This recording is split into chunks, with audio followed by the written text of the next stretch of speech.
Apakah kau atau sihir kat orang? Dak atau mumpul dalam poketmu pun haram dah, dosa besar. Nah, lepas pada syirik pada Allah, dosa besar sihir. Sihir ni tak atau kat orang. Kita belajar, kita seorang belajar sihir, haram dah. Kena laknat.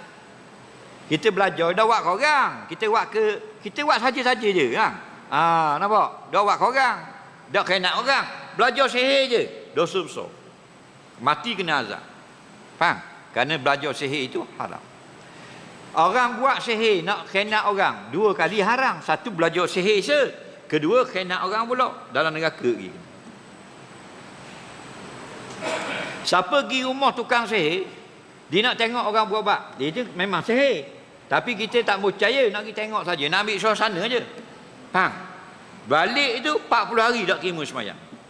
Bila tak percaya, pergi tengok saja.